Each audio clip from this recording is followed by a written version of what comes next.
जिस मूवी को आज मैं एक्सप्लेन करने जा रही हूँ वो हैचेट पार्ट 2 है। ये मूवी अपनी पिछली मूवी से लिंक्ड है। इस मूवी को अंडरस्टैंड करने के लिए पार्ट 1 देखना कंपलसरी है, वरना वीडियो समझ नहीं आएगी। और अब चलते हैं मूवी की एक्सप्लेनेशन की तरफ। ये मूवी एग्जैक्ट वहीं से स्टार्ट होती है जहाँ पर पार्ट 1 एंड हुआ था, जहाँ क्राउली ने मैरी बेथ को पकड़ लिया था। मैरी बेथ अपनी जान बचाने के लिए उसकी आँख पर मारकर उसकी आँख फोड़ देती है और वो पानी में जा गिरता है और मैरी बेथ मौके का फायदा उठाकर वहाँ से दूर चली जाती है। तब किस्मत से एक आदमी जैक जो उसे देख लेता है और अपने घर ले आता है। और जैक कोई और नहीं बल्कि वही आदमी था जो चिल्ला चिल्ला कर उन लोगों को उस सौंप पर जाने से मना कर रहा था। मैरी बेथ उसे बताती है कि विक्टर क्राउली ने सबको मार दिया है और अब वो उसके पीछे पड़ा हुआ है। तब जैक कहता है कि उसने तो उन सबको रोकने की बहुत कोशिश की थी, लेकिन किसी ने भी उसकी एक नहीं सुनी। वो कहती है कि वो अपने फादर और भाई को यहाँ पर ढूंढने आई, लेकिन क्राउली ने तो उनको भी मार डाला। जैक उससे उसका नाम पूछता है, तब वो अपना नाम मैरी बेथ डेंस्टन बताती है। उसका नाम सुनते ही जैक को पता चल जाता है कि ये सैमसन डेंस्टन की बेटी है। जैक उसे कहता है कि वो उसके घर से निकल जाए। तब मैरी बेथ कुछ भी समझ नहीं पाती कि अचानक से जैक को क्या हो गया है। वो एक शॉटगन उठा लेता है और कहता है कि अगर तुम्हें आंसर चाहिए तो रेव ज़ॉम्बी के पास चली जाओ, लेकिन यहाँ से निकल जाओ। और मैरी बेथ वहाँ से चली जाती है। थोड़ी देर गुजरने के बाद जैक को बाहर किसी की आहट सुनाई देती है और वो बिल्कुल अलर्ट हो जाता है। तभी पीछे से विक्टर क्राउली आता है और उसकी आंतें बाहर निकालकर उसी से ही उसका गला घोटने लगता है। वो इतनी बुरे तरीके से, इतनी मजबूती से उसका गला घोटता है कि उसका सर ही धड़ से अलग हो जाता है। दूसरी तरफ मैरी बेथ जो सौंप से निकलकर रेव ज़ॉम्बी के पास आ जाती है। ज़ॉम्बी उस वक्त उससे कोई बात नहीं करता और उसे बाद में आने का कहता है। तब वो कहती है कि जैक ने ही उसे यहाँ भेजा है और उसने कुछ जरूरी बात करनी है, और तब वो उसे अंदर बुला लेता है। प्रीवियस नाइट उसके साथ जो इंसिडेंट्स हुए वो सब उसे बता देती है, लेकिन वो ज़ॉम्बी सबसे पहले उस बोट के ड्राइवर के बारे में पूछता है और वो कहती है कि वो भी मारा गया है। ये सुनकर ज़ॉम्बी उसे बताता है कि वो बोट उसी की थी और वो चोरी से वो टूर करवाता था और उसी के कहने पर शॉन वो टूर करवाने गया था। मैरी बेथ उसे अपने फादर का नेम बताती है और ये पूछती है कि वो उनके बारे में क्या जानता है। और तब ज़ॉम्बी उसके सामने एक स्टोरी नरेट करता है। वो बताता है कि जब वो छोटा बच्चा था तब थॉमस क्राउली नाम का एक आदमी अपनी वाइफ शैनन के साथ उस जंगल में रहता था। शाइन बहुत ज्यादा बीमार थी, उसे स्टमक कैंसर था और ये बीमारी अंदर ही अंदर उसे खा रही थी। शाइन की एक नर्स थी जो उसका चेकअप करने आया करती थी। Aahista Aahista Thomas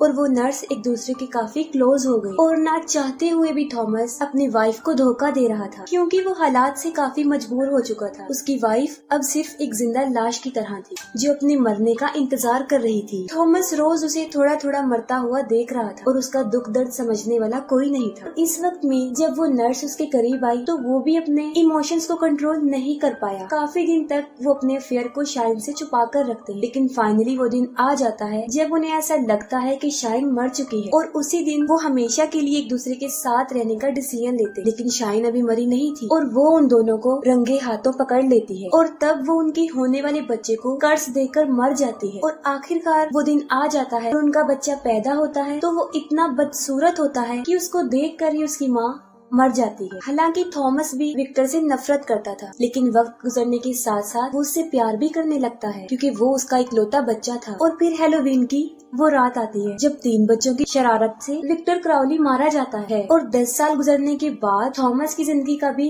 the and हो जाता है और वो भी मर जाता है। और बस उसी दिन से विक्टर क्राउली हर रात उस सौंप में अपने फादर को ढूंढता है और इस बीच उसके रास्ते में जो भी आता है वो उसे मार डालता है। लेकिन इन सब से मैरी बेथ के फादर का क्या लेना देना था। और अब एक बड़ा सीक्रेट एक्सपोज होता है और वो ये था कि विक्टर क्राउली जिन 3 बच्चों की वजह से मरा था उनमें एक मैरी बेथ का फादर था। तब मैरी बेथ ज़ॉम्बी को कहती है कि वो दोबारा से उसे वहाँ लेकर जाए। वो कहती है कि वो अपने फादर और भाई की डेड बॉडी को लाकर दफनाना चाहती है, लेकिन ज़ॉम्बी को समझ लग जाती है कि वो सिर्फ रेविन चाहती है, जिसके लिए वो साफ इनकार कर देता है। तब मैरी बेथ पुलिस को उसके इस सौंप टूर के बारे में बताने की धमकी देती है और फिर वो वहाँ जाने के लिए एग्री हो जाता है। लेकिन वहाँ जाने के लिए भी वो एक शर्त रखता है। वो एक आदमी की डिमांड करता है जो मैरी बेथ का अंकल था। तब मैरी बेथ भी उसकी बात मान लेती है और वहाँ से चली जाती है। मैरी बेथ के जाने के बाद ज़ॉम्बी वेल ट्रेन हंटर को इकट्ठा करने के लिए कहता है, जिसमें ट्रेंट नाम के आदमी को वो स्पेशली मेंशन करता है। दूसरी तरफ मैरी बेथ अपने अंकल के पास जाती है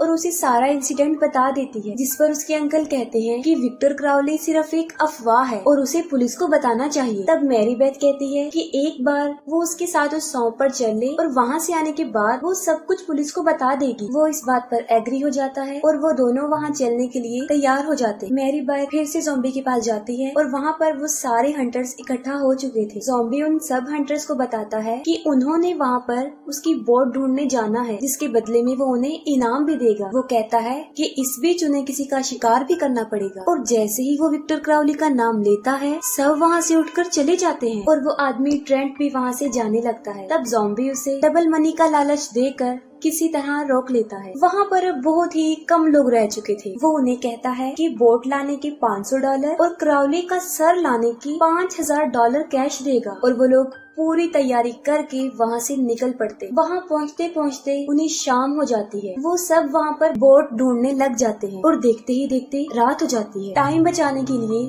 वो सब एक दूसरे से अलग होकर बिखर जाते हैं। उन लोगों में मैरी बेथ, उसके अंकल, ज़ॉम्बी, जस्टिन और वो आदमी ट्रेंट क्राउली का घर ढूंढने जाते हैं, जबकि उन हंटर्स में 2 आदमी एलिगेटर्स पकड़ने लगते हैं, क्योंकि उनका मानना था कि विक्टर क्राउली सिर्फ एक कहानी है, रियलिटी नहीं, और उसके पीछे टाइम वेस्ट करने की बजाय वो एलिगेटर्स पकड़कर पैसा कमाए। और तभी उन्हें क्राउली की आवाज सुनाई देती है और वो सोचते हैं कि शायद उनके साथ कोई प्रैंक कर रहा है। तब एक हंटर आगे बढ़ के चेक करने की कोशिश करता है और झाड़ियों में से क्राउली निकल कर आता है, जो उसे दबोच लेता है। वो हैचेट से उसे बार बार मारकर खत्म कर देता है और वो आदमी जो अकेला रह जाता है, वो बोट स्टार्ट करके वहाँ से भागने की कोशिश करता है, लेकिन विक्टर क्राउली उसे भी पकड़ लेता है और बोट के प्रोपेलर में उसका मुंह देकर उसे भी मार डालता है। दूसरी तरफ ज़ॉम्बी जस्टिन को बताता है कि उसके पास क्राउली को मारने का प्लान है। वो उसे बताता है कि क्राउली के मरने में जिन 3 बच्चों का हाथ था, उनमें एक था मैरी बेथ का फादर, दूसरा उसका अंकल और तीसरा वो आदमी